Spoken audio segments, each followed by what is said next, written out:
បាទឥឡូវនេះក្រុមការងារ I Love Family Hot You បានមកដល់ខ្លោងទ្វារតំបន់សេដ្ឋកិច្ចពិសេសភ្នំពេញបាទដែលមានប៉ូលីសជាច្រើនបានរៀបរៀង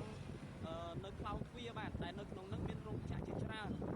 តំណាងគុំស្មានប្រហែលជា30-40រោងចក្រជាងបាទមានកម្មកររាប់ពាន់នាក់ហើយប៉ូលីសបានដាក់កុងតឺន័រចំនួន